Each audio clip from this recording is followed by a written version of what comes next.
ካንተ ወደ ማን እንሄዳለን ሲሉ ዝም ብሎ በስሜት በምናምን አይደለም፣ ሪዝም አላቸው። አንተ የዘላለም ሕይወት ቃል አለህ ነው ያሉት።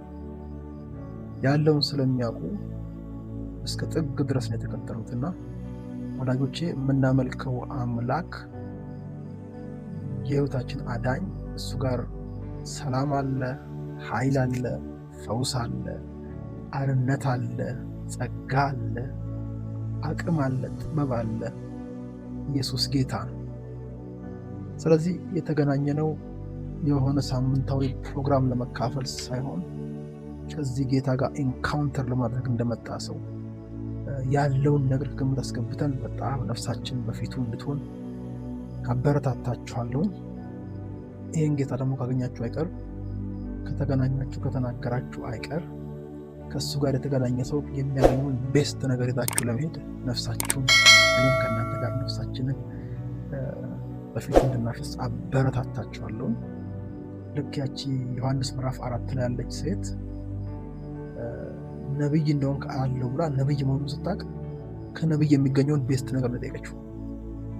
ነብይ እንደሆን ካለው አለችና ስለ አምልኮ ጠየቀችው። በቃ የኛ ሰዎች በዚህ ተራራ ይላሉ፣ የእናንተ ሰዎች በኢየሩሳሌም ይላሉ። በእርግጥ የት ነው ስትለው በቃ ይሄ ከባድ ነገር ነው። እግዚአብሔር ቸር ስለሆነ ጌታ እንዲህ ብሎ መለሳት።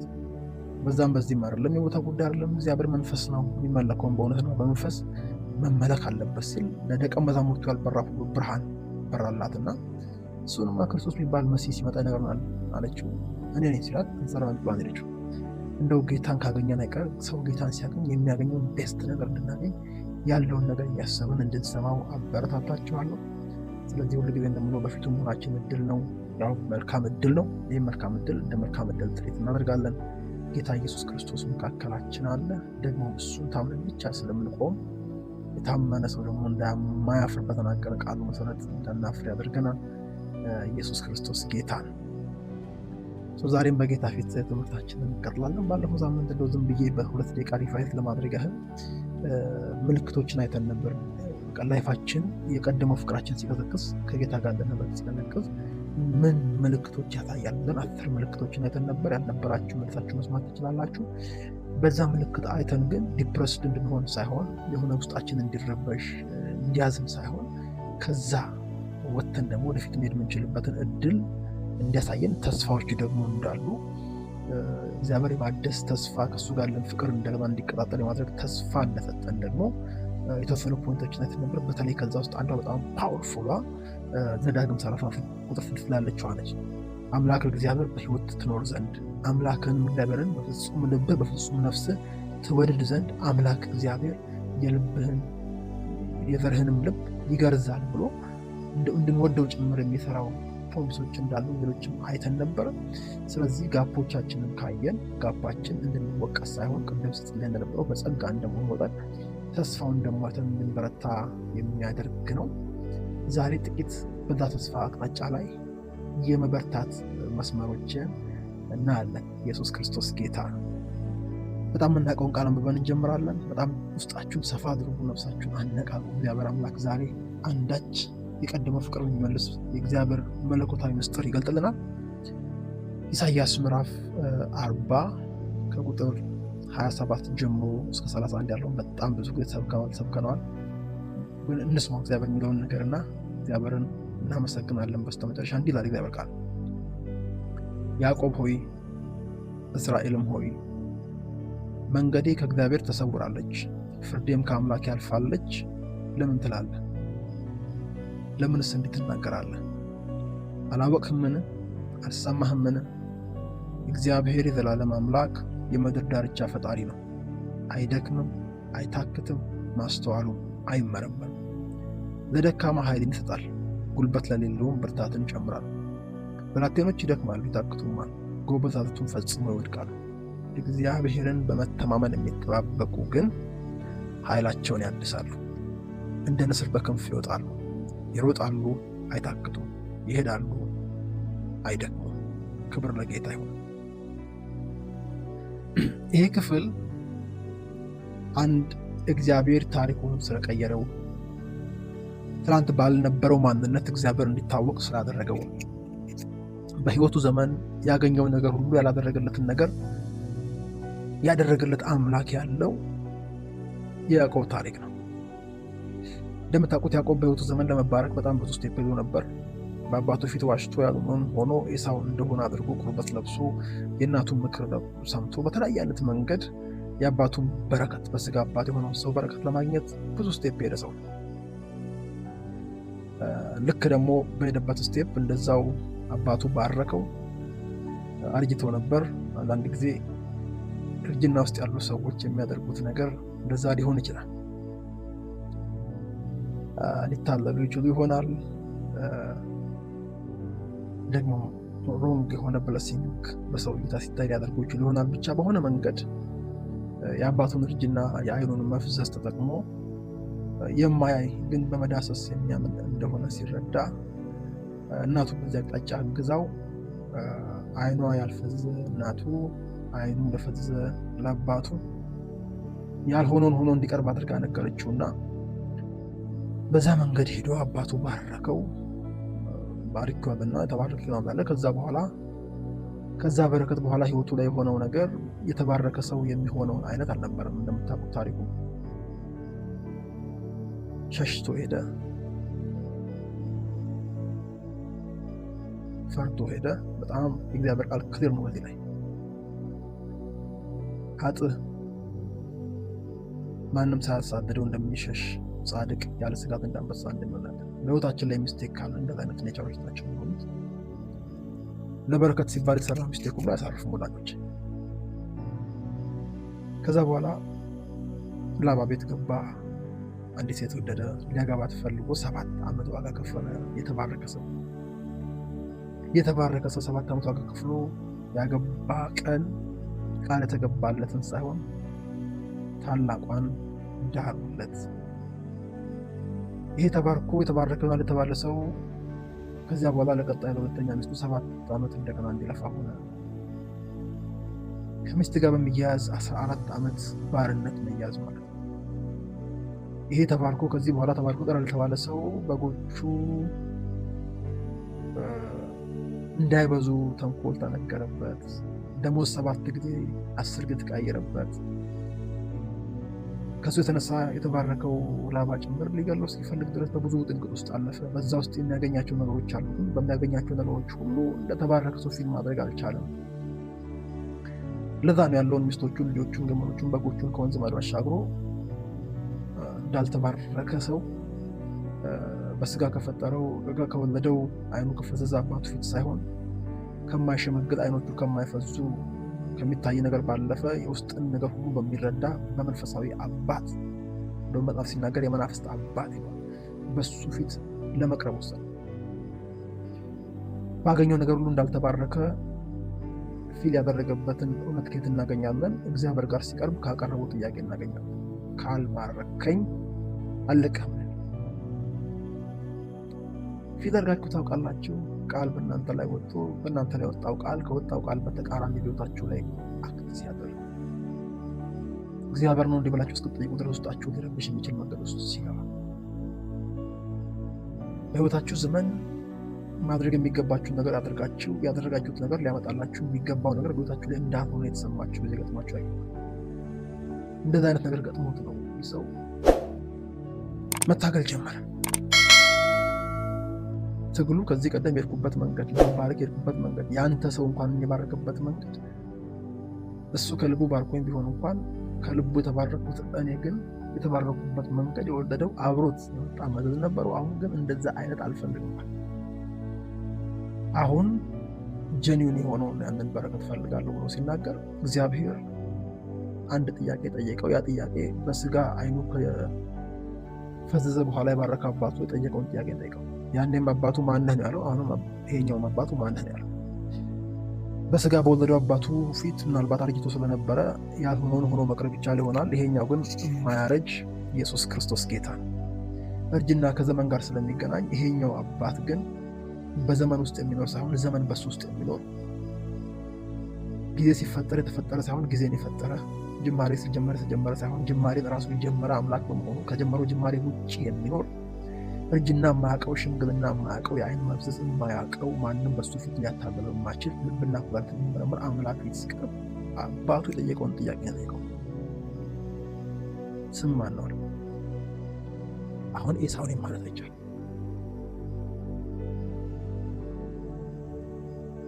ክሊርሊ ያዕቆብ ነኛል። ያዕቆብ ማለት ተረከት የሚይዝ ወይም የሚያሰናክል፣ አንዳንድ ጊዜ እንደሚሉት አታላይ፣ ለዛ ማለት ነው። አታላይ ነኝ ብሎ እግዚአብሔር ፊት መቅረብ ይሻላል ጨዋ ነኝ ብሎ ሰው ፊት ከመቅረብ ይልቅ። ኢየሱስ ጌታ። ይህ ሰው ምናልባት ራሱን ለመኮነን እየተናገረ አይደለም። ያልሆነውን ሆኖ በቀረበ ጊዜ የተቀበለው በረከት ያመጣለትን ነገር አስተዋለና ከዚህ በኋላ ካገኘው በረከት የተነሳ ሰፈር ማድረግ የለብኝም፣ የእግዚአብሔር በረከት እረፍት አለባት፣ ደግሞ ባለጠጋ ታደርጋለች ቃሉ እንደሚናገር ያዕቆብ ነኛል። ኢሚዲየትሊ እግዚአብሔር ይህንን ነገር ከሰማ በኋላ ከዚህ በኋላ ያዕቆብ አትባልም ያለው እስራኤል ትባላል። ታሪክ ተቀየረለት፣ ስሙ ተቀየረለት። እግዚአብሔር ስም ሲቀይር እየቀየረ ያለው መጠሪያ ብቻ አይደለም። አብርሃም መካን በእርግጥ የመጣና ከዚህ በኋላ አብርሃም አትባልም አብርሃም ትሆናለህ ሲለው አብሮት ዘር ነው የሰጠው። ሶራ መካን ነበር፣ ከዚህ በኋላ ሶራ አትባልም ሳራ ትባላለች ሲል ዘር ነው የሰጣት፣ ወይም የሆድ ፍሬ የሰጣት። ያዕቆብ ጋር መጥቶ ከዚህ በኋላ ያዕቆብ አትባልም እስራኤል ትባላለህ ሲለው ታሪክ ነው የቀየረ። እንደውም እስራኤል ብሎ ሲናገር ሰውና እግዚአብሔርን አሸንፈሃልና ነው ያለው። አሸናፊ ማለት ነው እስራኤል ማለት። ከዚህ ቀደም ስለተሸነፍኩ ነው ያለው ሆኖ የምትቀርበው፣ ግን ኃይልን በሚሰጥህ በሱ ከአሸናፊዎች ሁሉ እንደምትበልጥ ስለምታውቅ እግዚአብሔር ፊት ሽንፈት ያልከውን ነገር ስትቀርብ ስትወጣ ሽንፈትን ይዘህ ትወጣ። ታሪክ ተቀየረለት፣ ስሙ ተቀየረለት፣ እግዚአብሔር ነካው። ችግሩ የነበረው አካሄዱ ጋር ስለነበረ የጭኑን ሹልዳ ነው የነካው። በዚህ ምሽት እግዚአብሔር አምላክ መነካት የሚገባውን የህይወታችሁን ክፍል በኢየሱስ ስም ይንካ። ሁሉም ሰው ጭን ሹልዳ ነካም እግዚአብሔር። ኢሳያስ ከንፈሮች የረከሱብኝ ከንፈሮቻቸው በረከሳባቸው ህዝብ መካከል የምኖር ሰው በመሆኔ የሰራዊት ጌታ ቅዱስ እግዚአብሔርን አይኖች አይተዋልና ወየው ጠፋው ሲል ከንፈሩን የዳሰሰው እግዚአብሔር በተንሸዋወረ እይታ አይቶ እግዚአብሔር የሚያገለግሉትን ሲገል እንደሚያገለግል የተሰማው ጳውሎስ እግዚአብሔር ሲነካው የአይኑ ቅርፊት ነው የወደቀው። የከሌ በተቀየረበት መንገድ ለመቀየር ምንም አይነት ፍላጎት የለንም። የሚያቀን ጌታ እንደሚያቀን የምናውቀው ጌታ ፊት ስንቀርብ በየትኛው አቅጣጫ ነክቶ እንደሚቀይረን ስለምናውቅ በወደደው መንገድ እንዲቀይረን ፈቅደን በፊቱ ካልባረክን ያለቅም ስንል እግዚአብሔር አምላክ ለአንዴና ለመጨረሻ ታሪክን የሚቀይር እጁን ይዘረጋል። ክብር ለኢየሱስ ይሁን። ታሪኩን ቀየረ።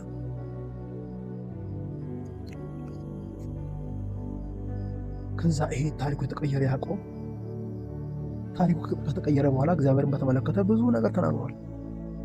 ቅድም አንብኩላችሁ ቃል ለምን እንዲህ ትላለህ እንዳለው ከዛ ፊት እንኳን አልቅሰ የሚያሰኝ ነገር ብዙ ነገር ነው።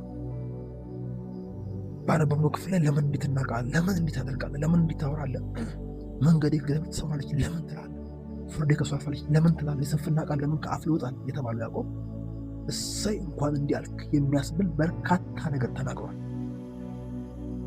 እንደዚህ አይነት ነገር የተናገረበት ጊዜ ህይወቱ ከእግዚአብሔር ጋር ጥሩ የነበረበትና ለእግዚአብሔር ያለው ፍቅር ሮው ፍቅር፣ የፍሬሽ ፍቅር፣ ትክክለኛ ፍቅር በነበረበት ጊዜ።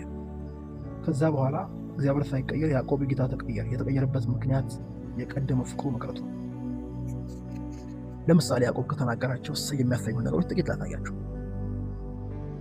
ዘፍጥረት ምዕራፍ 32 ከቁጥር 9 እስከ 10 ላይ ያለው ቃል ያዕቆብም አለ ብሎ ይጀምራል። የአባቴ አብርሃም አምላክ ሆይ፣ የአባቴ ይስሐቅ አምላክ ሆይ፣ ወደ ምድርህ ወደ ተወለድሽበት ስፍራ ተመለስ፣ በጎነትንም አድርግልሃለሁ ያልከኝ እግዚአብሔር ሆይ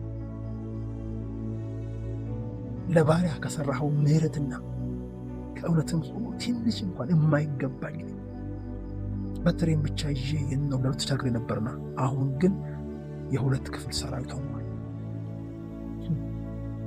እግዚአብሔርን መንገዴ ከአንተ ትሰውራለች ያለው ያዕቆብ ቀድሞ ብሎ ስለነበረው ነገር ስንመለከት ለባሪያ የሰራኸውን ከምሕረትና ከእውነት ሁሉ ትንሽ እንኳን የማይገባኝ ብሎ እግዚአብሔርን እንደ ማሪና እግዚአብሔርን እንደ እውነተኛ ያም እውነትና ምሕረት እንደማይገባው ሰው ፐብሊካሊ ዲክላር አድርጎ ነበር። እዚህ ልጅ ሲሆን ያኔ ስለ እግዚአብሔር የድል ቃል ያወራሽበት፣ አሁን ግን አፍሽን በስንፍና ቃል እንዲሞላ ህይወትሽ ላይ ያመጣበት ሁኔታ ኮምፔር አድርገሽ ታውቂያለሽ? ኮምፔር አድርገህ ታውቃለህ? አድርጌ አውቃለሁ። መንገዱ ከእግዚአብሔር እንደተሰወረች ፍርዱም ከእግዚአብሔር እንዳለፈች ያሰበው ያዕቆብ የእግዚአብሔርን ምሕረት የሚያደንቅበት ዘመን ነበር ትናንቱ። አንድ ልጨምርላችሁ። ዘፍጥረት 28 ቁጥር 16 እስከ 17 ላይ ተኝቶ ሕልም ካየ በኋላ ያዕቆብም ከእንቅልፉ ተነስቶ ይላል በእውነት እግዚአብሔር በዚህ ስፍራ ነው፣ እኔም አላወቅኩም ነበር አለ። ያ ማለት ለእግዚአብሔር ፕሬዘንስ እውቅና ነበር። አሁን መንገዴ ከሱ ተሰውራለች፣ ፍርዴ ከሱ አልፋለች ያለው አንደበት የሆነ ጊዜ እግዚአብሔር ባለውበት ቦታ አለ፣ ብቻዬን አልተወኝም፣ ከኔ ጋር አለ ብሎ መስክሮ ያውቅ ነበር። በእውኑ የእግዚአብሔርን አሻራ እያየ እግዚአብሔር እያስመለጠው ታሪኩን እየቀየረ በጎነትን እያደረገለት በእውኑ መንገዴ ከእግዚአብሔር ተሰውራለች ያለው ያዕቆብ በህልሙ ያየውን የእግዚአብሔር ፕሬዘንስ በእውኑ መስክሮ ያውቃል። ያኔ ከጌታ ጋር መልካም ነገር በነበረው ጊዜ፣ ለሱ የነበረው ፍቅር የሚገርም በነበረ ጊዜ፣ እግዚአብሔር አምላክ ታሪኩን ቀይሮ ኤክስፒሪየንስ ባደረገው ጊዜ የሚናገረው ነገር ከአንደበቱ ላይ ወጥቶ እግዚአብሔርን መንገዱን እንደማያይ ያሰበበትን ጊዜ ስታስቡ በፍጹም ከእግዚአብሔር መለወጥ ጋር ሳይሆን ስለ እግዚአብሔር ካለው እይታ መለወጥ ጋር የመጣ ነው። እሱ ደግሞ የቀደመው ፍቅር ከስፍራው ሲወጣ የሚታይ ነገር። አንድ ልጨምርላችሁ። ዘፍጥረት 48 ከቁጥር 15 እስከ 16 ስለ እግዚአብሔር ጥበቃ የተናገሩ ነገር ብታነቡ ትገረማላችሁ። ያዕቆብ ዮሴፍን በባረከበት ጊዜ እንዲህ አለ፣ አባቶቼ አብርሃምና ይስሐቅ በፊቱ ይሄዱለት፣ እርሱ እግዚአብሔር ከታናሽነት ጀምሮ እስከ ዛሬ ድረስ እኔን የመገበኝ እግዚአብሔር ነው። ፕሮቪደንሱ፣ ጥበቃው፣ እውነተኛ እረኝነቱ ኢየሱስ ያደረገው እግዚአብሔር ነው ካለ በኋላ ከክፉ ነገር ሁሉ ያዳነኝ መልአክ እርሱ እነዚህን ብላቴኖች ይባርክ ብሎ የእግዚአብሔርን ጠባቂነት በይፋ ድክል ያደረገ ያዕቆብ መንገዴ ከእግዚአብሔር ተሰውራለች። ሴም ጋድ እግዚአብሔር አልተለወጠም፣ ያዕቆብ አልተለወጠም። ያዕቆብ እይታ የተለወጠበት ምክንያት ከቀደሙ ፍቅር ጋር የሚገናኝ በጣም ባጭሩ ሙሉ ውስጣችን እንዲገባ አንድ ልጨምርላችሁ። አንድ ቦታ ላይ እግዚአብሔር አምላክ ቤት እንደዚህ ያለ፣ በተለይ ዘፍጥረት ምዕራፍ 33 ቁጥር 11 ላይ ያዕቆብ ይህችንም ያመጣሁልህን በረከቴን ተቀበል ብሎ እግዚአብሔር በቸርነት ሰጥቶኛልና ለእኔም ብዙ አለኝ እንዳለ እግዚአብሔር እንዴት እንደሰጠው፣ እንዴት ሰልፍ ሰፊሽንት እንደሆነ፣ እንዴት ፕሮቫይደር እንደሆነ፣ እንዴት ሰጪ እንደሆነ የተናገረ አንደበት ነው ያዕቆብ አንደበት። ያኔ መልካም ግንኙነት በነበረው ጊዜ ያዕቆብ እንደዚህ ነበር።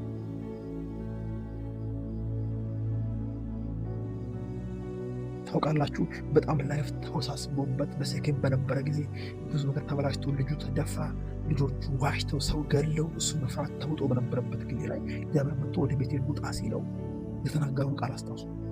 ዘፍጥረት 35 ላይ ተነስተን ወደ ቤቴል እንውጣልና በዚያም አለ በመከራዬ ጊዜ ለሰማኝ በሄድኩበት መንገድ ከኔ ጋር ለነበረ ለእግዚአብሔር መሰዊያን አደርጋለሁ ሲል ያዕቆብ እግዚአብሔርን የሚያውቀው በመከራው ጊዜ የሚሰማ አምላክ ነው። አሁን መንገዱ ከእግዚአብሔር እንደተሰወረች ያሰበው ያዕቆብ በመከራው ጊዜ እንደሚሰማ የሚያውቅ ደግሞ ኦፊሻሊ ዲክለር ያደረገ። ወዳጆች፣ ስለ እግዚአብሔር ያለን እይታ ሲለወጥ እግዚአብሔር መለወጥ አይደለም።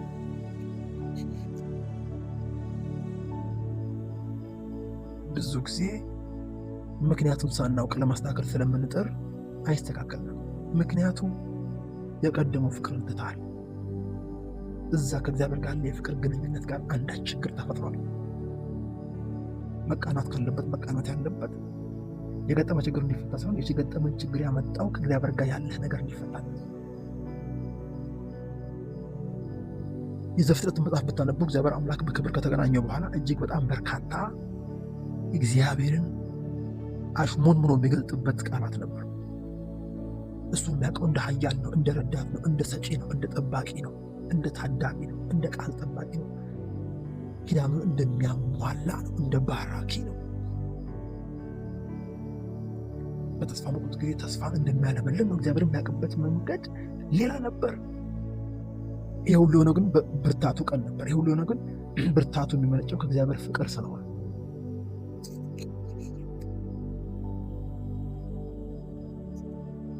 የእግዚአብሔር ፍቅር ብርታት ምንጭን በሕይወታችን መነደል የሚችል ነው። እግዚአብሔር እንዴት እንደወደደ አውቆ ለዛም ፍቅር ምላሽ በሰጠበት ዘመን በሕይወቱ ላይ የሆነውን ነገር ሲመለከት እንደዚህ ነበር እግዚአብሔር የሚናገረው። ግን ኦል ኦፍ ሰደን እግዚአብሔርን የሚገልጥበት ቮካብላሪ ተቀየረ፣ የሚገልጥበት ቃሉ ተቀየረ፣ የሚገልጥበት አገላለጥ ቶታሊ ተቀየረ። የተቀየረበት ጊዜ እግዚአብሔር ማርለም የተቀየረው፣ ያዕቆብ ማርለም የተቀየረው እይታው የተገናኘው በቀጥታ እግዚአብሔርን ከሚያይበት መንገድና ለዛ ነገር ከሚጽው ምላሽ ስለሆነ የቀደመው ፍቅር ጋር የሆነ ባለፈው ሳምንት ባየነው 10 መንገድ ዲያግኖስ የሚደረግ ችግር ነበር። ወዳጆቼ በያዕቆብ ሕይወት ላይ ያ ነገር ሲቀየር እግዚአብሔር አልተቀየረም። እንዲሁም ለያዕቆብ ለራሱ እግዚአብሔር እኔ እግዚአብሔር አልለወጥምና ያዕቆብ የጠፋ አይደለህም ብሎ ተናግረዋል። አምላካችን እግዚአብሔር እንኳን በያዕቆብ ድካም በያዕቆብ ብርታትም አይለወጥም። አንዳንድ ሰዎች እግዚአብሔር ከዙፋኑ ተነስ ብለው ይጸልያሉ። አስባችሁታል? የእኛ ጸሎት እግዚአብሔርን ከዙፋኑ ሲያስነሳው ጸሎት ለመመለስ ከዙፋኑ መድረስ አይደለም። እሱ ማለት አንዳንድ ጊዜ እጁን ምንጠመዝ ይመስለናል። እግዚአብሔር ከዛ በላይ ነው። እሱ አይለወጥም። ብትጾሙ እግዚአብሔርን አትለውጡት፣ አታስቀይሩ። ብትጾሙ እናንተ ናችሁ ተቀይራችሁ ወደ እግዚአብሔር ሐሳብ የምትገቡ። እግዚአብሔር ፈጽሞ የማይለወጥ ሆኖ ሳለ በያዕቆብ እይታው ላይ የተለወጠበት ምክንያት ያዕቆብ ከእግዚአብሔር ጋር ባለው ህብረት ውስጥ በተለይ ደግሞ ከእሱ ጋር ካለው ከቀደመው ፍቅር አንጻር የሆነ ነገር ሳያውቅ ተሸሽጎበታል። በዚያን ጊዜ ላይ ነው ያዕቆብ ብድግ ብሎ ቅድም ባነበብኩት ቃል ያዕቆብ ሆይ እስራኤልም ሆይ መንገዴ ከእግዚአብሔር ትሰውራለች፣ ፍርዴም ከአምላኬ አልፋለች ለምን ትላለህ አለው። ይሄ ከአንተ አንደበት የሚወጣ አይነት ቃል አልነበረም። ወዳጆቼ ፍቅራችሁን ኪፕ ካደረጋችሁ ከአንደበታችሁ ስንፍና ቃል እስከ ወዲያኛው ማባረር ትችላላችሁ። እኔ ትንሿ ልጄ አመምነት ስለምሰውር አለ በቃ በበሽታ ላይ ቪክትሪ እንድል ነበር።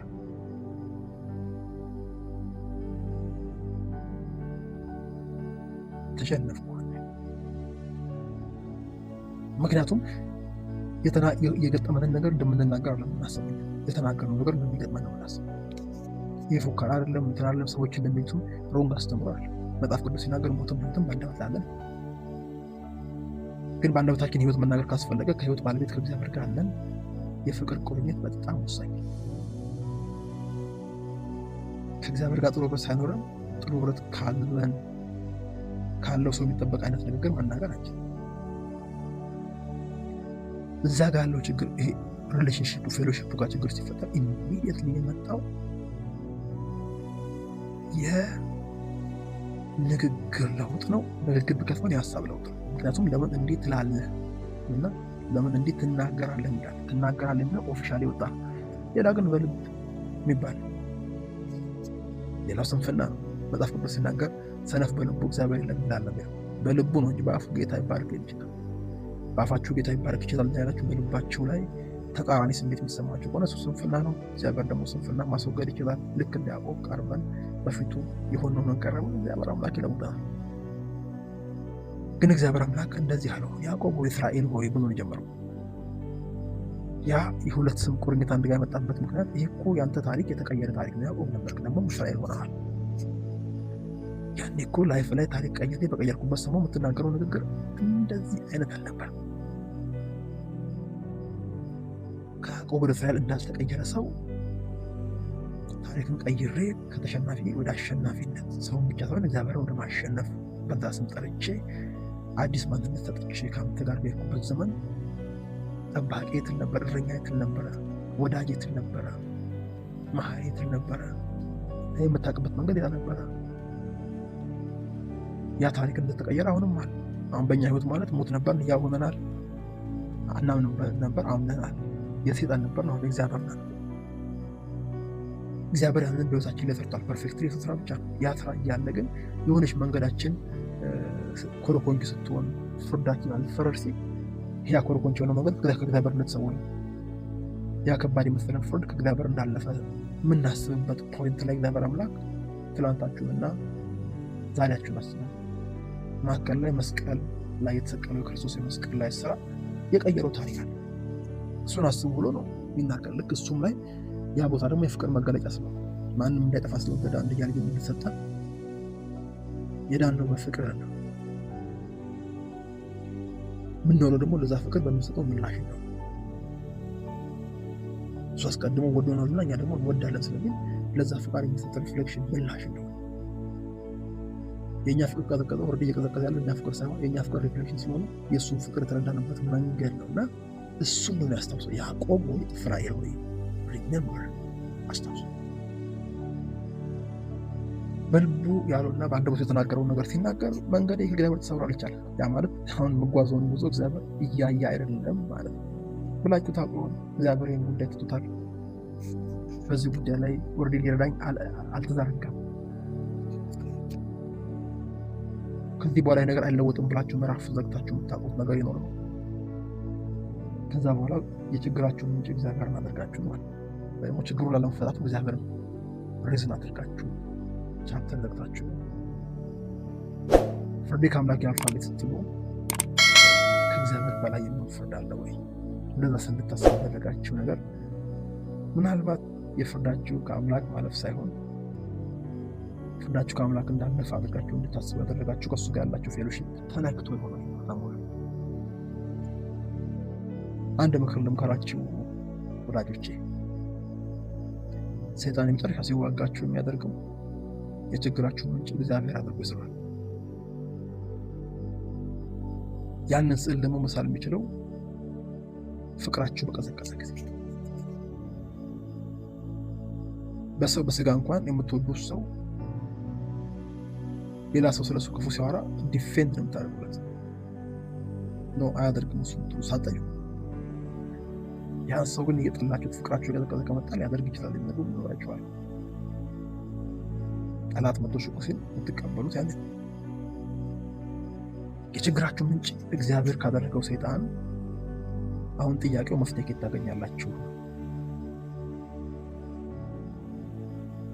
ይህ ውጊያ ትልቅ ውጊያ የሚሆንበት ምክንያት የችግራችሁ ምንጭ ከመፍትሄው ባለቤት ጋር ነው ያገናኘባችሁ። ወዴት ትሄዳለች? ከዛ በኋላ ያዕቆብን አደገኛ አጣብቂኝ ውስጥ ያስገባው ብዙ አማኞች በእኛም ዘመን እንደዚህ አይነት አጣብቂኝ ውስጥ ይኖራሉ።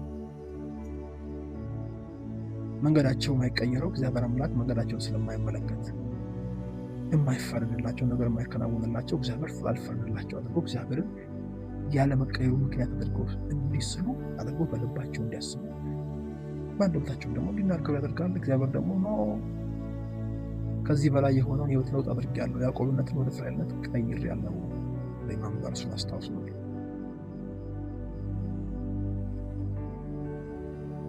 ከኛ መካከል በኢየሱስ አመን ይላል። ትልቁ ስራ እሱ እግዚአብሔር እሱን ከሰራልን የትኛውንም ነገር ይሰራልን። ለዛ ነው ጳውሎስ አንድያ ልጁን ከሰጠናል ብለው እንዴት ሁሉን አብልቶ ከሱ ጋር አይሰጠንም? ትልቁን ሰጥቶ ትንሹን አይከለክለን ነው።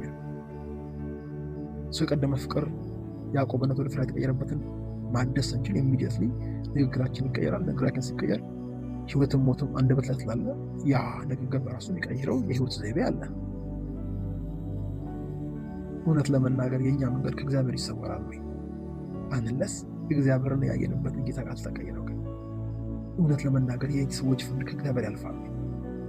አንለስ ስለ እግዚአብሔር ያለን እይታ ለእግዚአብሔር ያለን ስፍራ እሱን በተመለከተ መልካምነቱን በተመለከተ ያለን እይታ ተለውጦ በፍቅር አይን ማናየው ቀድሞ የነበረው ፍቅር ቀዝቅዞ ካልሆነ በቀር ሰው እንዴት እንዲያዕቆብ ታሪክ ተሰርቶለት መንገድ ላይ ባሉ ሰዎች ፍቅሩ ከተሰዳለች እንዴት ሊያስብ ይችላል?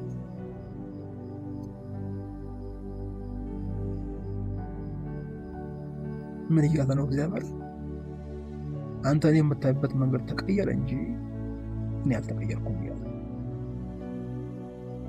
እስቲ ማይካችሁንም ሳትከፍቱ ባላችሁበት በራሳችሁ እንደዚህ ነው።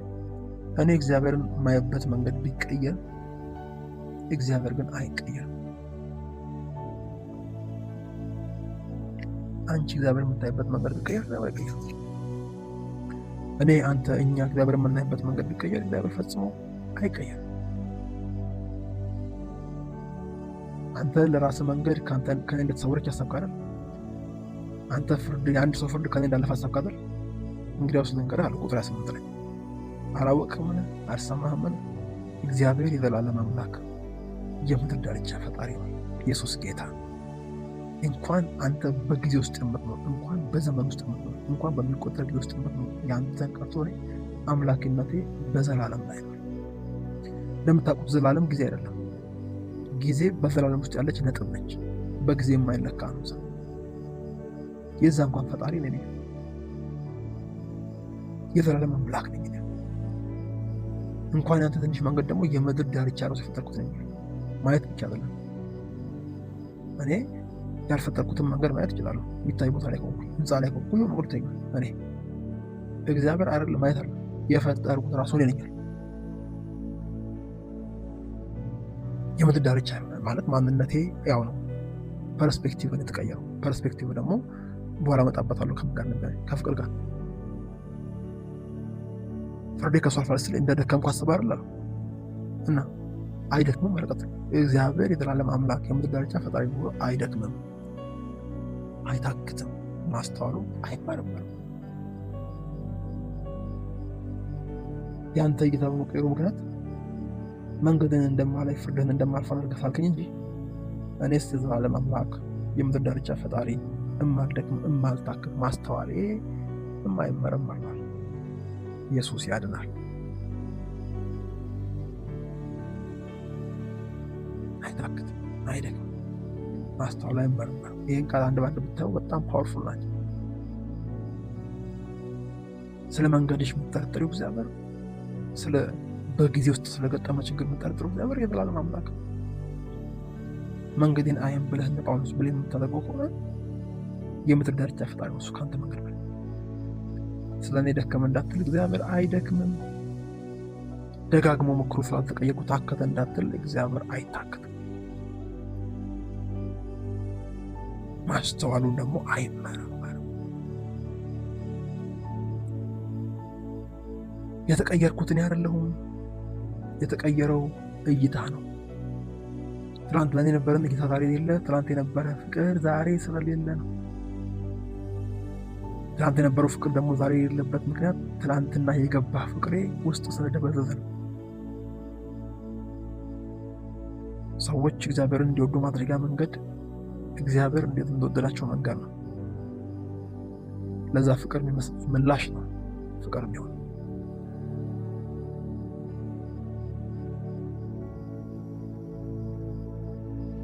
ስለዚህ እግዚአብሔር አልተለወጠም። የተለወጥኩባችሁ እኔን ካያችሁበት ልክ ያለ እይታ ያልሆነ እይታ ደግሞ እንድል ያገኘው የቀዘቀዘ ፍቅር ስላለ በፍቅሬ እንዴት እንደወደድኳችሁ አይታችሁ ገብቷችሁ የመለሳችሁት ምላሽ ቦታው ላይ የለም። የሌለበት ምክንያት ደግሞ የቀደመ ፍቅር የለም። ደክማችኋል ነው ይጥራል። ለዛ ነው ቁጥር 29 ላይ ለደካማ ኃይልን ይሰጣል።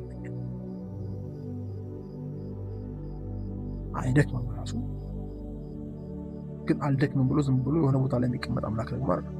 እኔ አልደክምም እነሱ ይደክማሉ ስለዚህ እንደየድካማቸው ይከፈላቸዋል የሚል ሳይሆን የሰዎች መድከም ማደክሙ ቢሆን የሱ አለመድከም ላይ ምንም ነገር ተጽዕኖ የማያመጣ ቢሆን ለደካማ ግን ኃይልን ይሰጣል። ኢየሱስ ያድናል። ያንን ግለት ለመመለስ ለማደስ እግዚአብሔር ይችላል። ጉልበት ለሌለው ብርታትን ይጨምራል።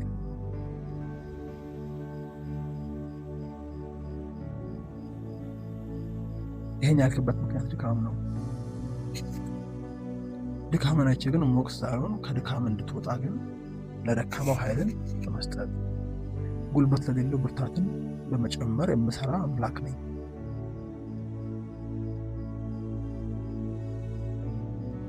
ለምን ካላችሁ ስለ እግዚአብሔር ስንፍና ቃል የተናገርንበትን ምክንያት ያውቃል። ቀጥሎ የሚናገረው ቁጥር እሱ ነው። ብላቴኖች ይደክማሉ። ዛቶዘሪዝ ይታክቱም ማለት እኔ አልደክምም አልታክትም፣ ብላቴኖች ግን ይደክማሉ ይታክቱም። ነገር ትክት ብሏችሁ ያየው ሞክራችሁ የማይሆን አይነት መስሏችሁ ያለ ለምን እንዲሆነ ብላችሁ ልትኮንኑላችሁ ልትወቅሱ አይገባም። ሀብን እንደሚያደርግ እግዚአብሔር ያውቃል። በቃ ብላቴኖች ይደክማሉ ይታክታሉ ያለው እግዚአብሔር ነው። በዛ መታከት ውስጥ አንቆይ እንጂ መታከት ላይፋችን ላይ ይመጣ ኮንደምን መደረግ መረበሽ ራስን መውቀስ መኮነን የለብንም። እውነት ለመናገር በክርስቶስ ላሉ ኩነኔ የለባቸውም። ኢቨን when they are down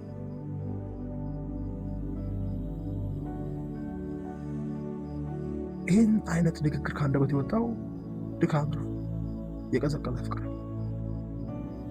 ያ ደግሞ አንተን ወደ ውጭ ማባረር ነበር፣ አንተን የምኮንንበት እዛው በድካም እንድትቀጥል እንደምትል የምጠቀምበት ሳይሆን በቃ ብላቴኖች ይደክማሉ ይታክቱማል። እግዚአብሔር እንደምንደክም ያውቃል። ስለሱ ያለን እይታ ራሱ ከድካማችን ጋር እንደሚገናኝ ያውቃል እንጂ ስጋት የለበትም። በዙፋኑ ላይ እንዲቀመጥ የመረጠው ስለሌለ ከዙፋኑ ላይ ሊያወርደው የሚችል ማንም የለም። እንደውም እሱ የምድር ነገስታት መሪዎቻቸውን ይመርጣሉ፣ በሱ መንግስት ግን መሪ ነው ህዝቡ የሚመርጠው። ሊሽራቸውን ከፈለገ የመረጠው ሆነ የመሻር ስጋት ካለበትም ህዝቡ ነው ሊኖር የሚገባ እንጂ እግዚአብሔር ከሰው ጋር አይገናኝም። እሱም በተመለከተ ጌታችን ተቀይሮ በስንፍና ቃል መንገድ የቀጡ ሰራለች ፍርዴም ከሱ አልፋለች ስንል እግዚአብሔር አምላክ እንዴት እንዲያሉ ብሎ የሆነ የሚያኮርፍ የሚኮፈት አምላክ አይደለም። እግዚአብሔር ምንጩ ድካም እንደሆነ የቀዘቀዘ ፍቅር እንደሆነ በደንብ አድርጎ ስለሚያውቅ ኢሚዲየት ይነግራቸዋል። አንደርስታንድ አደርጋለሁ። ይህንን ብላቴኖች ይደክማሉ ይታክታሉ፣ የላይፋቸው ፓርት ነው። ከዚህ ቀደም በሌላ ኮንቴክስት አንስቼዋለሁ። ድካም በህይወት የመኖሩ ምልክት መንፈሳዊ ድካም። መለስ ብላችሁ ላይፋችሁን ብትመረምሩ በጌታ ባልነበራችሁ ጊዜ መንፈሳዊ ህይወቴ ደከመ ብላችሁ አታውቁ። ያላላችሁበት ምክንያት መንፈሳዊ የሚባል ህይወት ስላልነበራችሁ። ያኔ እንደ ልብ እንጆይ የምታደርጉት ነገር አሁን በጌታ ናችሁ የሚረብሻችሁ። ኦልሬዲ ዩ አር አላይቭ። ክብር ለጌታ ይሁን። ሕያው ላደረገን ጌታ ስሙ ለዘላለም የተባረከ ይሁን። ድካም በህይወት የመኖሩ ምልክት ነው፣ ልክ እንደ ብርታት። ቢኮዝ በዓለም ሳለን ደከመን በርታ የሚባል ህይወት የለም። በድካምና በብርታት መካከል ያለው ልዩነት ትንሽ። ድካም መቀጠል የሌለበት በህይወት የመኖሩ ምልክት ሲሆን፣ ብርታት ግን መቀጠል ያለበት በህይወት የመኖሩ ምልክት ነው። ስለዚህ እግዚአብሔር አምላክ ብላቴኖች ይደክማሉ ሲል አያፍርም፣ አይሸማቀቅም። ደካሚ ነው የሚሸማቀቅ። ይታክታሉ ብሏል። ትክት ብሎች ከሆነ ነገር አይዞሽ በህይወት ስላለች ነው በታከትሽ ገባሽ ስፒሪቹዋል ይሆናል። ሞክረ ይሆናል።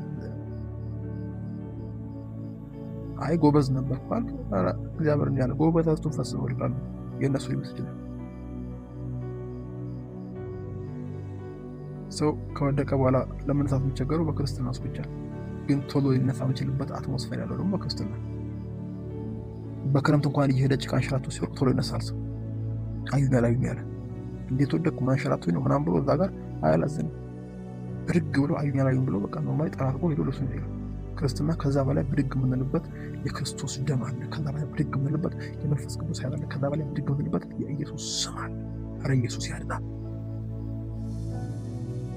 ስለ እግዚአብሔር ያለን እይታ ተቀይሮ የአንደበታችን ቃል የስንፍና ቃል የሆነበት ምክንያት የስንፍና ቮካቡላሪ ስለሰማን አይደለም። በሆድ ሞልቶ ያለነው በአፍ የሚወጣው ሆዳችን ላይ እንዲሞላ እንድል ያገኝበት ምክንያት ድካም የሚባል ነገር። የእግዚአብሔር ደስታ ደግሞ ኃይላችን ነው እንደሚል ቃሉ።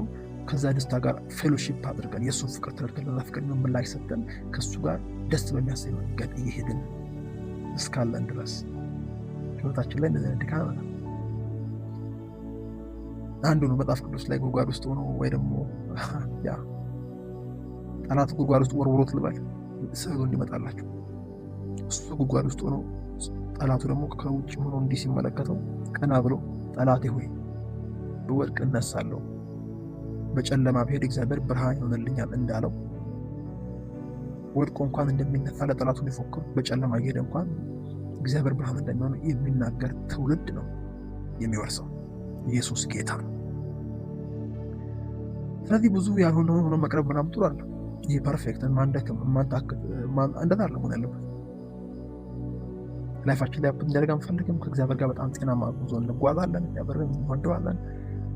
ፍቅራችን ቀዝቀዝ ሲል ባለፈው ባየነው ምልክት እያየን መልሰዋለን። ድንገት ከዛ አልፎ በድካም ብንገኝ እግዚአብሔር አምላክ አንደርስታንድ ያደርገናል።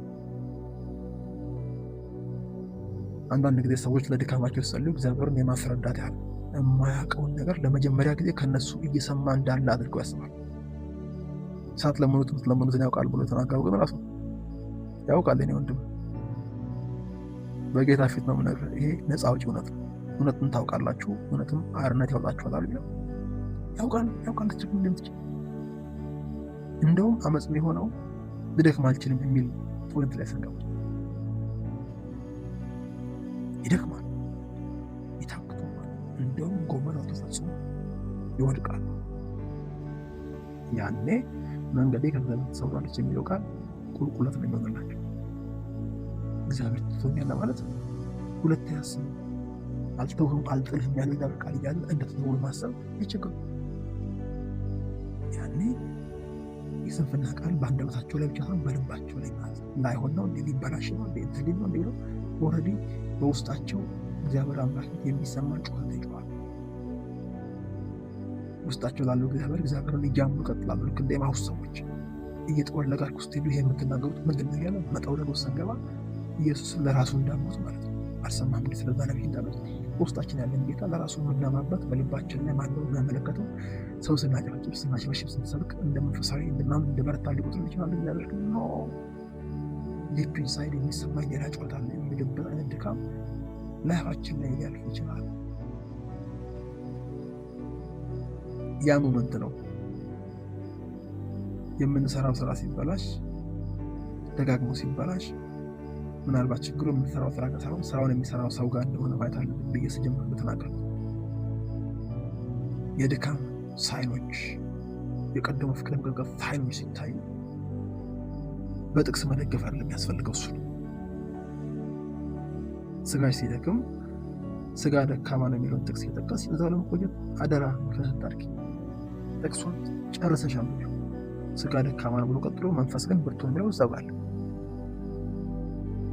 የሆነ በድካማችን ለመቆየት ጥቅስ አንጠቅስም። ወድቄ ከሆነ ጠላቱ ይወድቅ እነሳለሁ።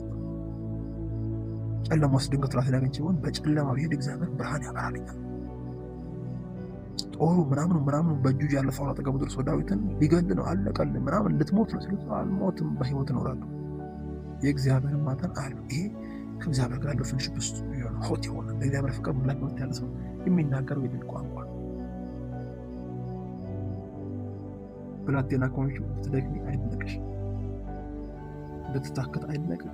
በጣም ጎበዝ ብትሆን ደግሞ ፈጽመ ስትወድቅ ግራ አትጋባ። እግዚአብሔር አስቀድሞ ያውቃል። ሰው ደግሞ ተናግሮ እግዚአብሔር አምላክ ከድካማችን በላይ የሚጸየፈው በድካም ለመቆየት የምንወስነው ውሳኔ። በድካም ለመቆየት የሚደረግ ውሳኔ ብዙ ጊዜ አያስታውቅም። አንዳንዱ ትህትና ይመስላል።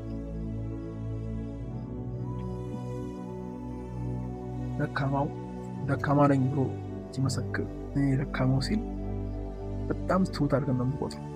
መጽሐፍ ቅዱስ ግን ደካማው ብርቱ ነኝ ይበልጥ ኢየሱስ ጌታ። እግዚአብሔር የሚለውን ነገር ቃሉ የሚለውን ነገር አይደለሁም ብሎ መናገር ራሱ ትዕቢት ነው።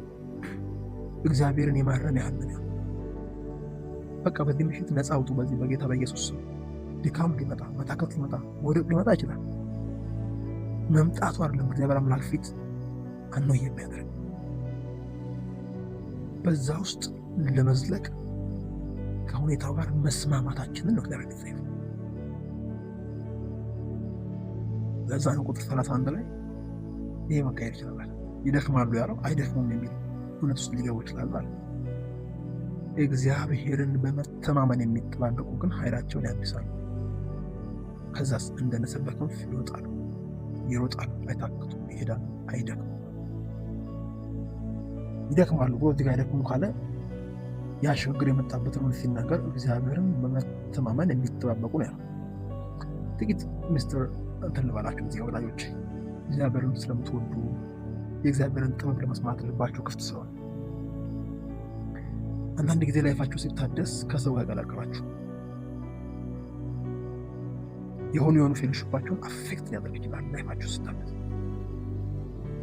የሆነ ከሰው ጋር ያላችሁ ነገር የሆነውን ፓርት ሊጎዳ ይችላል።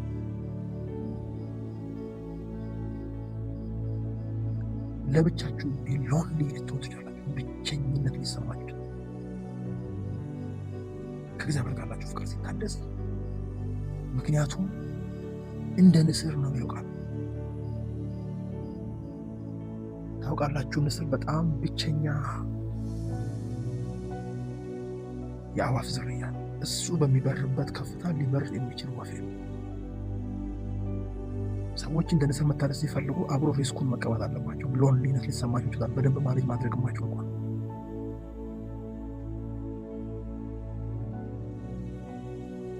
ብዙ ወዳጅ አይኖራችሁም። ያኔ የወፍ ዝርያ ሁሉ አብሯችሁ ሊበራ አይችልም። እናንተ እግዚአብሔርን ፍቅሩን በምትረዱበት ለዛ ፍቅር ምላሽ በምትሰጡበት ልክ ማንም ስለማለት ፌሎሺፕ ማድረግ አትችሉም። ባደረጋችሁ ቁጥር ደግሞ ውስጣችሁ ይረብሻል። ያ ማለት ተነጠው ያልኳል።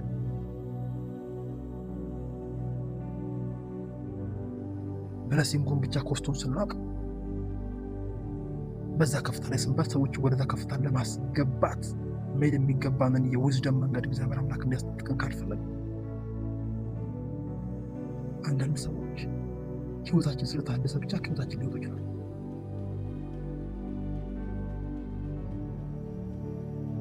አይናቸውን ከፍቶ ሊመለከቱት የማይችል ብርሃን ውስጥ ልንገባ እንችላለን። ያንን ብርሃን ያንን ልንመለከት እንችላለን። የተሻለ ስለሆነ እግዚአብሔር በመታመቅ የመጣ ታድሶ እንደ ንስር የማድረግ ይችላል። በጣም ርቀ ከፍታ ለምትመጣ ሶሻል ነገር እንደ ቀድሞ ላይሆን ይችላል።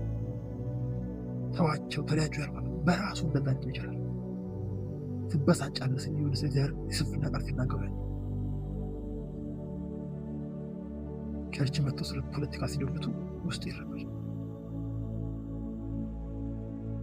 አንተ ከዛ ወጣ ከርግማን ወጣ በክርስቶስ ተባርከ በዛ ከፍታ ላይ ያለ ስለ እርግማን ሲያወሩ የሆነ ጥቃቅን ነገር ሲያወሩ ኦልሬዲ ያንተን ፊስ መጠበቅ አይችልም። አምስት ታገኛቸዋለህ። አምስቴን ያው ናቸው። ስድስተኛው ላይ ውስጥ ራሱ አይሆንም። በቃ አይ የሆነና ተው ያልኳል። ኔቸር ነው አይዞህ። በትክክል እግዚአብሔር ፍቅሩ ገብቷችሁ ለዛ ፍቅር ምላሽ እንድትሰጡ እግዚአብሔር አምላክ ለፍቅሩ ታድሶ ውስጥ አክሰበር ወደ ላይ ነው ከፍ የሚያደርገው። አንዳንድ ሰው እግዚአብሔር ፍቅራቸውን ስላደሰ ብቻ ዲፕረስድ ይሆናል። ጾም ያለ ጸልይ ያለው ታድሻ በነክቶኛል ልሳንና ቀንዲላሉ ግን ዋያማለው ወንድም የኔቸሩ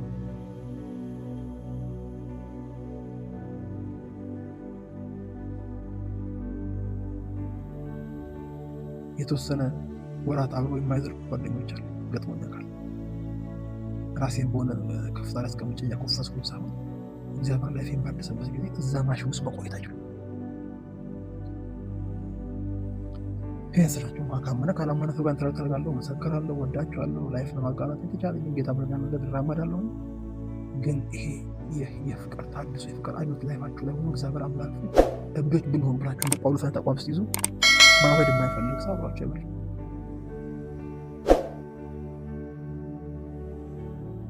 መጥቶ መከራው ላይ ስንፍና ቃል ሲነግራችሁ የስንፍና ቃል እሱ የሚናገሩ የምትሽሩበት የድል ቃል ስትናገሩ ከዛ አገል ያቅቅ ያለ ሰው ከእናንተ ጋር ሊዘልቅ አይችልም። እንደ ንስር ነው እግዚአብሔር አምላኪዎችን ሲያድሰው።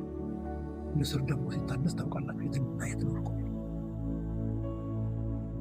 ስለ ንስር ብዙ ከሊደርሺፕ ጋር ተያይዞ የተለያዩ ማንቁሩ ምናምን ሰብሮ እንዴት አድርጎ እንደሚታለስ እዚህም ተመራለ ዲግሩፕ ላይ ቲንክ 2 ዓመት በፊት።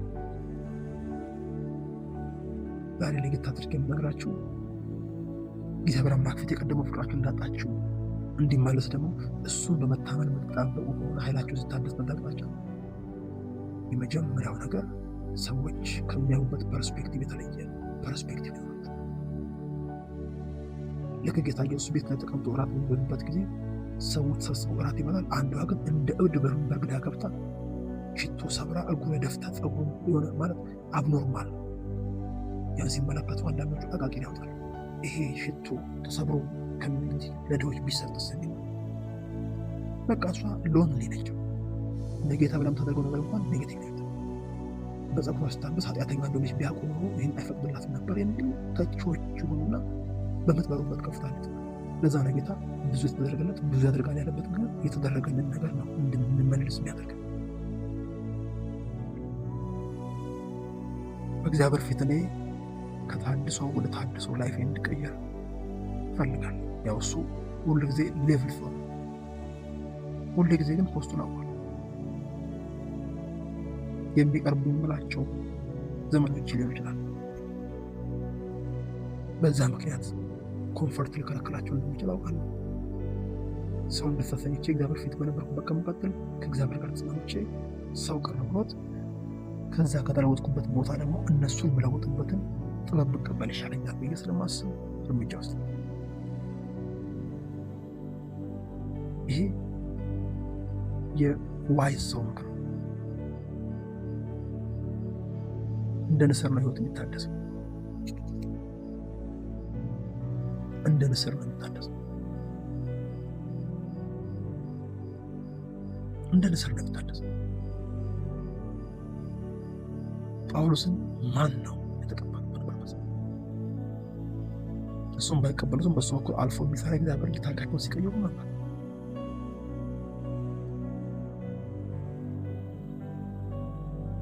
በቤተ ክርስቲያን ላይ መናፍቅ ሲሉት መልሰው ግን ለህዝቡ የሚሆን ምክር ካላቸው እስቲ ወዲህ በሉ ነበር። እሱ እብድ ነው። እብዶች ብንሆን ያለው እብዶች ብንባልም አላለም። እሱ ለእግዚአብሔር ነው የወሰነው። ውሳኔ ስትመለከቱ የእብድ ውሳኔ እኮ ሰው ጌታን ተቀብሎ ቸርች መሄድ ሲገባው እሱ ወደ አረብ ሀገር መሄድ አረብ ሀገር መሄድ ስለፈለገ ሳይሆን ራሱን በእኔ ሁኔታ ሊገልጥ ወደደ ጊዜ ከስጋና ከደም ጋር አልተማከርኩም። ከስጋና ከደም ጋር ከሚማከር ህዝብ ጋር ሆናችሁ እግዚአብሔር አድሷችሁ ከስጋና ከደም ምክር በላይ መራመድ ስትጀምሩ አንድ አይነት ቋንቋ ታወሩ።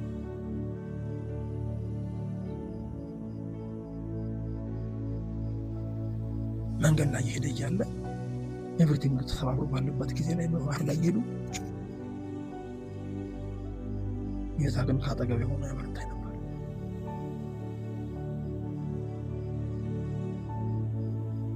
መርከብ ሲሰባበር፣ ሳንቃ ሲሰባበር ይሰጥማል። እግዚአብሔር ከሱ ጋር ስለነበረ የሚያሰጥም ራሱን የሚሰጥመው ነገር ሰዎችን እንዳይሰጥሙ እስከ መጠበቅ ድረስ ያደርጋል። እንደዛ አይነት ኔቸር አለው እውነተኛ ታድሶ። ከመንፈስ የሆነ እግዚአብሔር ኢንተርቪን ያደርግ ጣልቃ ገባበት ታድሶ እንደ ንስር ነው የሚያደርገው።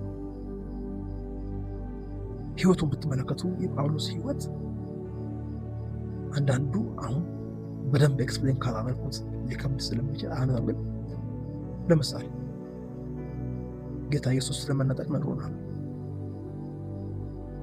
ጳውሎስ ግን ያንኑ ጉዳይ ሲገልጥ አንድ ሚስጥር ነግራቸዋለሁ ነው ያለው።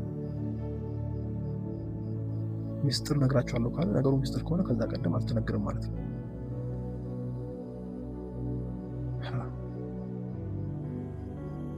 በሌላ ዳይሜንሽን የተገለጠበት በሌላ ከፍታ፣ በሌላ ጥበብ፣ በሌላ ማስተዋል፣ ከሁሉ በላይ ደግሞ ለእግዚአብሔር በተለየ ከፍ ባለ ፍቅር ሲገለጥ ማን ተረዳው? ጌታን አምኖ ኢየሩሳሌም ሲመለስ እኮ ሊገሉት ነበር። ትንሽ ጠጋ አድርጌ ልንገራችሁ፣ እነዛ ተቃዋሚ ናቸው። እግዚአብሔር አምላክ ወደ ኢየሩሳሌም ሄድ ባለው ጊዜ ደቀ መዛሙርቱ ጋር ነበር ይላል። ደቀ መዛሙርቱ ጸለዩ፣ በዛ መከራ እንደሚገጥመው አወቁና ይቅርብን እንዳትሄዱ። እነሱ ያዩት መከራ እንደሚገጥመው፣ እሱ ግን በዛ መከራ ውስጥ ማለፉ ራሱ የእግዚአብሔር ፍቃድ እንደሆነ አይቷል። ከዛ በላይ ነበር። ጥሏቸው ሄደና ሌላ አማራጭ ሲያይ ፊልጶስ ቤት ገባ። 4 ሴት ልጆች ነበሩት የሚሰነብቱ ደናግሎች።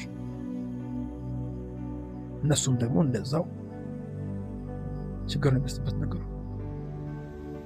እነሱ የሚያዩበት ዳይሜንሽን አለ። ስለዛ እግዚአብሔር የተመሰገነ የሚያዩበት ልክ አለ። እሱ ግን ከዛ በላይ ነበረ። ጥሏቸው ሄደ። ከዛም አንድ ቦታ ጥሏቸው ሄደ። መጨረሻ ላይ በዛን ጊዜ የነበረ ትልቅ አጋቦስ የሚባል ነብይ ጋር መጥቶ መታጠቂያውን አውልቆ እንደዚህ ያስሩሃል ብሎ ስለ መከራው ነገረው። አሁን ግልጹ ልንገራችኋለን። ለኢየሱስ አይደለም መቁሰል፣ መገረፍ እስከ ሞት ድረስ ወስኛለሁ። እንዲህ ያላችሁ ልቤን ትናት በሉ። ሌላ ከፍታ ላይ ነው የሚንቀሳቀሰው። እሱ ከሆነልኝ አንጻር ምንም በሆነለት አይቆጭም። ያኔ ነው እነሱ የጌታ ፍቃድ ይሁን ብለን ዝም አለ። አንዳንድ ሰዎች እዛ ሄደው ልክ አይደለም መከራ አልሰማም ለዛ ነው መከራ ደረሰበት ይላሉ።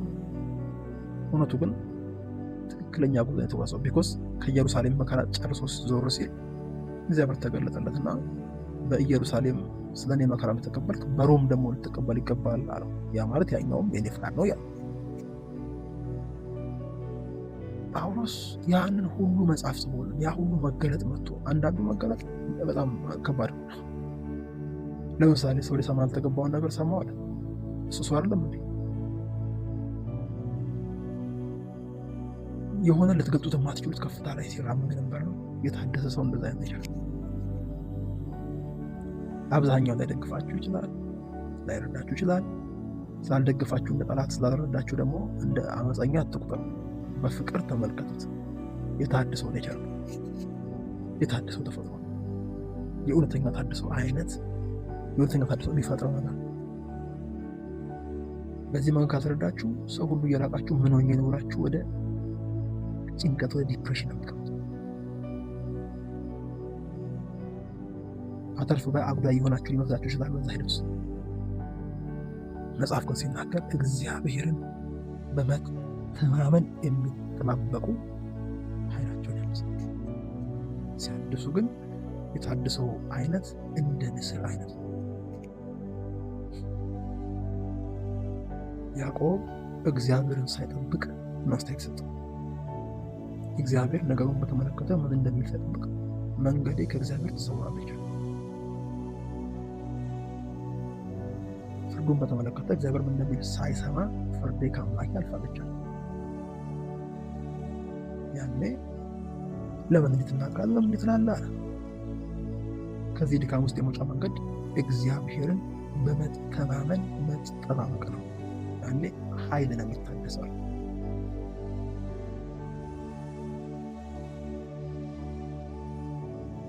ኃይል ሲታደስ ህይወት እንደ ንስር ይሆናል። ይሄ እውነተኛው ታድሰው በጣም ቀላል ማለት ለመናገር እንደ ንስር ነው ስሙ ያለበት። ንስር ቢያንስ 150 ቀን ይፈጅበታል። እውነተኛው መንፈሳዊ ታድሰው ቢያንስ 150 ቀን መፍጀት አለበት ሳይሆን ሂደቱን ብታዩ እያረጀ ሲመጣ ይሄ መንቆሪያ ነው ይባላል። አፉ ጋር ያለው መንቆሪያ እንደዛ ነገር መንቆሪያ እሱ እየረዘመ ይመጣና እንዲህ ከርቭ እየሆነ አመጋገብ ነው የሚከለክለው። በጣም ስለሚረዝም ሲከፍተው አያስገባለትም። እንዲህ ስለሚቆለመ አፌክት የሚያደርገው የሚጎዳው አመጋገቡ። ልክ አሁን ባለፈው ምልክት ስናይ ለእግዚአብሔር ቃል ያለን ስፍራ እንዳለው አመጋገባችን ለቃሉ፣ ለመንፈሱ፣ ለእውነቱ፣ ለቅባቱ፣ ለጥበቡ ያለን ነገር ሲቀንስ የሆነ ከልክ በላይ የረዘመ መንቆሪያ አለ ማለት ነው። ከዛ በኋላ ያንን ይመጣና ድንጋይ ላይ ያጋጨዋል። እስኪሰበር ድረስ ያ አፒታይቱን እንዳይመገብ ከልክሎ ህይወቱን ግራ ቀስ በቀስ ሊገል ሊያደክም ሊያዝል በቀላሉ እንዲፈነገል ለማድረግ ዝለት ውስጥ ላስገባ የነበረውን ነገር ለመስበር ከድንጋይ ያጋጨዋል። በራሳቸው ላይ ሳጨክሩ ሰዎች ሊታገዙ ይላል። ከምግብ ለመጾም የሚችሉትን ሰዎች ከስልክ መጾማቸውን በእኛተው እውነተኛው ታድሶ ግን አካልን መስበር ያህል የሚከብድ ሊሆን ውሳኔ ይፈልግ ይችላል። በእግዚአብሔር ጸጋ ናቸው እንደ ንስር ነው። ታድሶ ነው እንደ ንስር ያንን ሰባብሮት ነው። ከዛ በኋላ አዲስ ክንፉን አራግፎ አዲስ ክንፍ ነው። ቢያንስ ተጨማሪ 30 ዓመት ነው አልከዛ ሲታደስ ግን ከአዋፍ ዝርያ ጋር እኩል ሆነ ከፍታ ላይ ስለማይወር እሱ ባለበት ከፍታ ላይ ውር የሚሉት ጥቂት እነሱ ያሉ ብቻ ናቸው። ህዝቡ ፊት ተቀባይነትን እንዲያገኝ ለመታደስ የሚፈልግ ሰው ያንን ጎል አቺቭ ማድረግ ያንን ግብ ማግኘት አይችልም። እንደዛ አይነት ባህሪ የለውም የሚለበታል። በመካከላቸው በነበረ ጊዜ ደግሞ ከቅጥቅጥ ዛፍ በታች ሲተኛ ኤልያስ ከአባቶችን የምትባልበት ጊዜ እግዚአብሔር አምላክ ያደረግለት ታድሷል። መልአክ መጣለት፣ ምግብ አበላው፣ አጠጣ፣ ተመልሶ ተኛ፣ ደግሞ አበላው። ከዛ እስከ እግዚአብሔር ተራራ ድረስ ሄደ። አስቀድሞ የሸሻት ትገለኛለች ብሎ የፈራት ኤልዛቤልን እሱ አይደለም የገደላት፣ እሱ የቀባው ሰው የገደላት። ላይፉን ከተመለከታችሁ ህይወቱን ከተመለከታችሁ ተራራ ለተራራ ወንዝ ዳር መበለት ቤት የሆነ ተራራ ላይ ሆኖ ልትይዙ ስትመጡ እሳት ይበላችኋል። በቃ ይሄ ባህሪው እንደዛ ነው። ሲያንሰን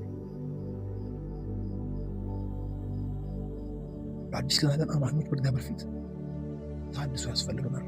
ያ ታድሶ በዋናነት የፍቅር ታድሶ ማለት ነው። ያለ ፍቅር ምንም ብታደርጉ ከንቱ ስለሆነ ማለት ተራራ የሚያፈርስ እምነት ኖሯችሁ ከንቱ ሌላለም። ከፍቅር የመነጨ መታዘዝ በሕይወታችሁ ላይ ታይቶ በእግዚአብሔር ፊት የቀደመው ፍቅራችሁ ተመልሶ ከዛ ፍቅር የተነሳ የምትኖሩት ህይወት ነው ልክ የሚሆነው።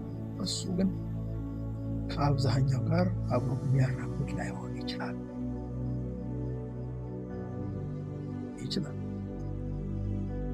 በጌታ ቤት ብዙ አላገለገሉ፣ ምናልባት ከዚህ በኋላ አገለግለው፣ ግን ባለፉት ጥቂት ጉዞ ውስጥ እንደዚህ አይነት ባህሪ እንዳለው ነው ተወኝ በደንባቸዋለሁ። የእውነት ሲሆን ማለት ነው ይሄ እጅ ተጭኖ ዛውንት ፕሮዳውንት የሚል ይችላል። ይሄ በትክክል ለውጥ የሚያመጣው እንደዛ አይነት ለውጥ ሲመጣ ሆኖ ሲናገር እንደ ንስር በክንፍ ይወጣሉ ካለ በኋላ ይሮጣሉ፣ አይታክቱም። ብለት ወጥረታው ለጌታ አታክቱም። ጌታ ይወዳቸዋል ብሎ ትናገራለህ። ሰዎች አይወደንም ብለው ሲናገሩ ማለት አንተ ይወዳል ማለት አታክቱም። በምታገኘው ምላሽ ላይ ተጨምሮ አይደለም።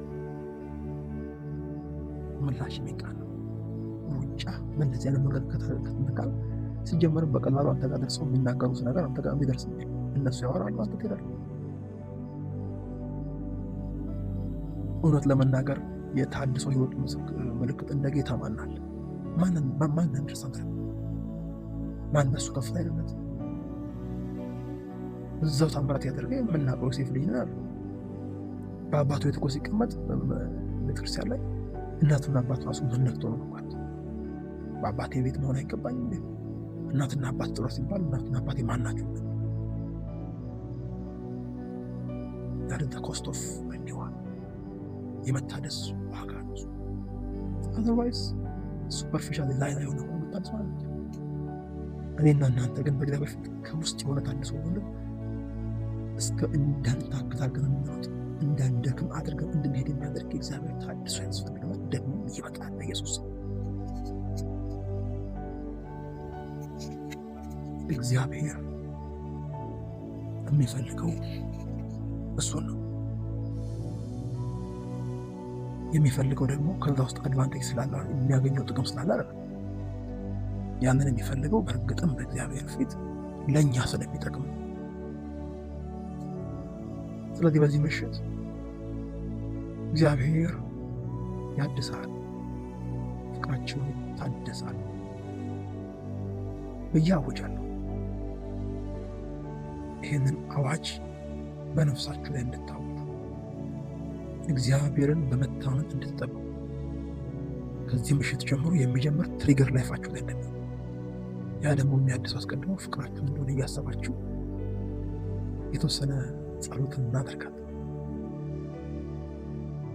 ወዳጆቼ ያዕቆብ በበረታ ጊዜ የተናገረውን ነገር በደከመ ጊዜ መድገም አልቻለም።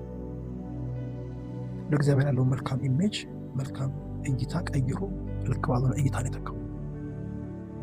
እግዚአብሔር አምላክ ያንን እይታ ሲበላሽበት በዛ ምክንያት ያዕቆብን አኩርፎት አልቀረም። እንዲህ ያልክበት ምክንያቱ ድካም ነው። እንኳን ያንተ መንገድ እኔ ምድር ዳርቻ ፈጣሪ ነኝ። ደግሞ ትደክማለህ አውቃለሁ፣ ትታክታለህ። ጎበዝ እንኳን ብትሆን ፈጽመህ ትወድቃለህ። አሁን ግን ምክር አለኝ አለ። እኔን በመታመን ተጠባበቅ እንጂ ኃይል ይታደሳል። በዚህ ምሽት የኃይል መታደስ ምንጭ ሆነው እግዚአብሔርን በመታመን በመጠበቅ ኃይላችን መታደስ ይሆናልን። ኢየሱስ ክርስቶስ ጌታ ነው።